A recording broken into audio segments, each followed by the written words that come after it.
Ron Paul Institute for Peace and Prosperity welcomes you to 5 Minutes, 5 Issues.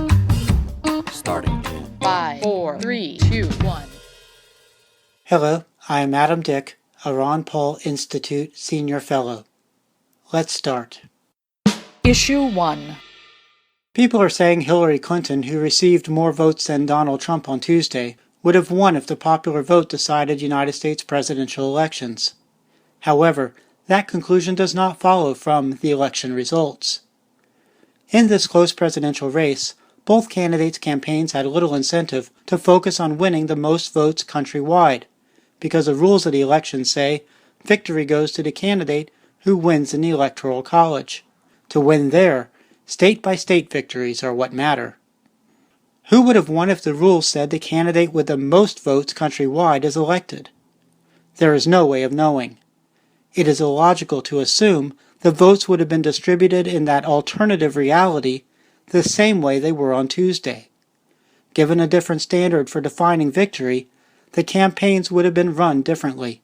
Also, under rules in which so-called battleground and safe state distinctions were no longer relevant, people would have voted differently.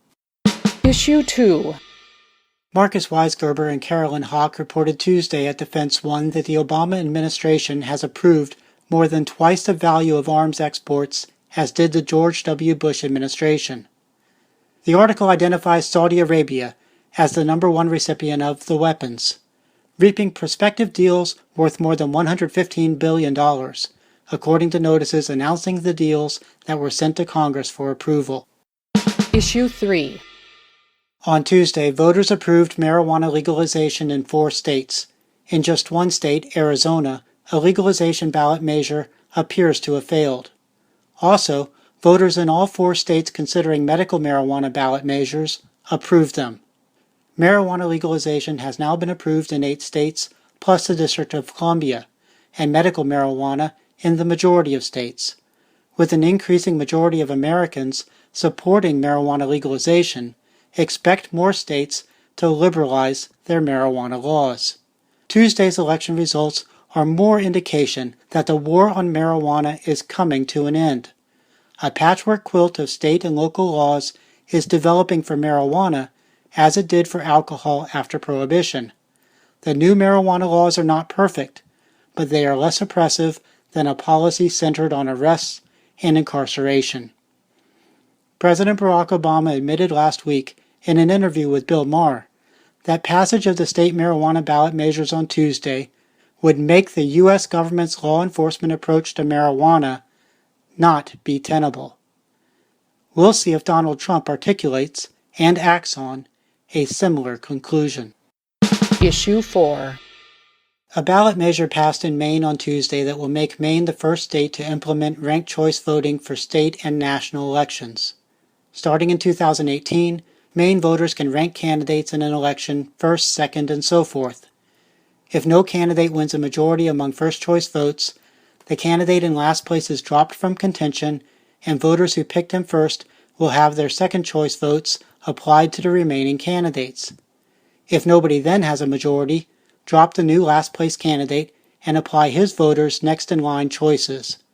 Keep the process going until somebody wins. One possible effect of the new system is more third-party candidates winning elections. The argument goes that some people who otherwise would vote for a lesser of two evils will rank a third-party candidate above Republican and Democratic alternatives, because the counting assures there are no so-called wasted votes. Issue 5.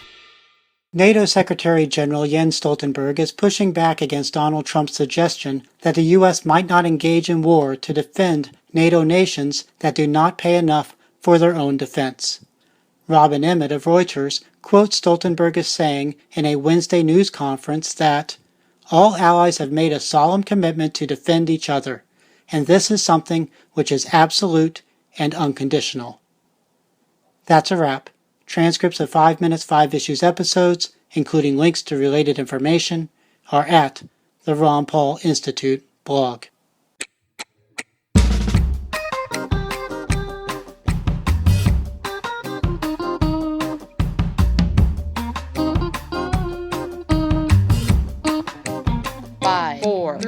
2, 1.